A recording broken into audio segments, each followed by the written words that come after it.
He hits jewels, cash, and high-value items. He knows exactly what to transport and when. There's no DNA. He's in and out in seconds. Your guy's untraceable. I came here to make you a business proposition. Worked at the same company for 11 years. You're a VP when you should be a partner. Those high-value items your company insures, I make them disappear. Start by handing me your phone. So you're a thief. How's it going, guys? Welcome back to my channel and time for another episode of Luke's Reviews.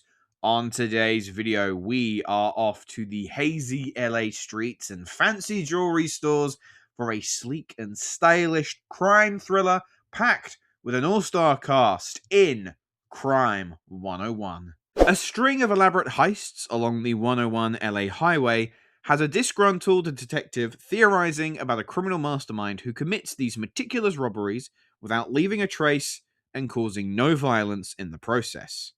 Meanwhile, this same thief is looking for an out and hoping that by teaming up with an aggrieved insurance broker, he can complete his final job and leave this life behind for good. There was a specific reason why I was actually quite hyped to see Crime 101, and it wasn't because of the absolutely stacked ensemble, and it wasn't because if you watch the trailer, it kind of gave the vibe that it was somewhat of a spiritual successor to Michael Mann's Heat. It was the long-awaited return of director Bart Layton. Now, I'm sure some of you might be watching this and going, Luke, who the hell is Bart Layton? Well, no offense to the guy, but I don't really blame you if you've never heard that name before or can't quite picture who he is, because he only really has 2 credits to his name. But those 2 credits in particular, I implore you to seek them out and watch them. His first was The Imposter, a documentary about one of the most mind-blowing missing persons cases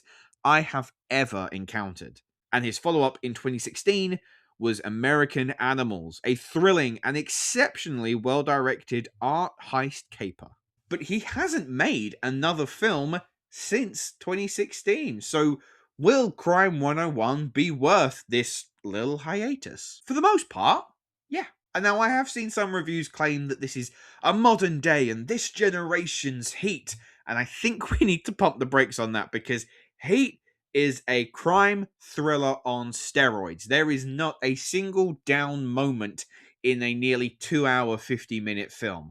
That's impressive. Crime 101 is a bit more of a slower burn. Unfortunately, though, for Crime 101, the gradual pacing doesn't always work in its own favour. Clocking in at 140 minutes, 2 hours 20, it does feel its length, especially so in quite a baggy second act that spends so long building and setting up the dominoes for this big climactic third heist that final heist just comes off rather mundane and a little flat.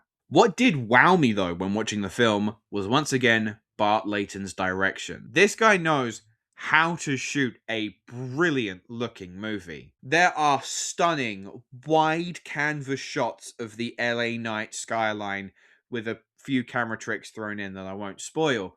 Everyone in the film, it looks like $1 million besides Mark Ruffalo. But that is deliberate. Swanky cars that are involved in exciting, albeit very grounded and realistic car chases. His editing team have done a fantastic job in smooth scene-to-scene transitions. There is not a clunky switch in sight. I said pretty much exactly the same when I watched American Animals. Bart Layton is a filmmaker who really understands the value of importance of editing and how that contributes to a film's overall success. As for our packed ensemble, they all deliver too. Chris Hemsworth is dependable as ever as the calculated thief who feels more at home casing a joint than he does in regular social settings.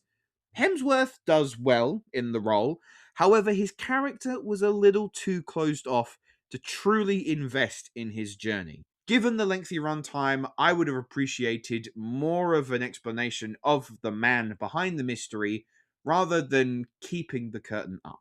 Halle Berry proved she's still a first-rate talent, even with some dips here and there in recent years.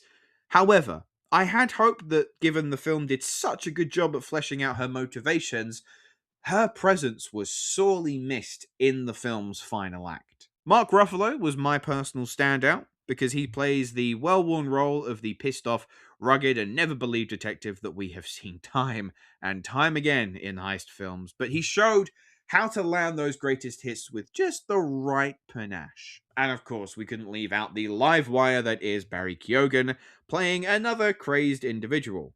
He's great as the totally unpredictable chaos merchant who threatens to disrupt Hemsworth's scrupulous operation. Once again, don't go into Crime 101 expecting heat levels of excitement. The pacing is gradual, with occasional spurts of adrenaline, whilst always steering clear of Hollywood excess. However, the focus on realism can apply the brakes a bit too heavily than I would have liked to have seen, and there is probably a tighter 2-hour cut that may have been better. But the cast are all good, Layton's direction is great, so this gets a solid thumbs up from me. Overall, I'm going to give Crime 101 a 7 out of 10. Anyway, guys, those were my thoughts on Crime 101. Let me know, have you had a chance to see the film yet? What did you think? Leave your thoughts in the comments below.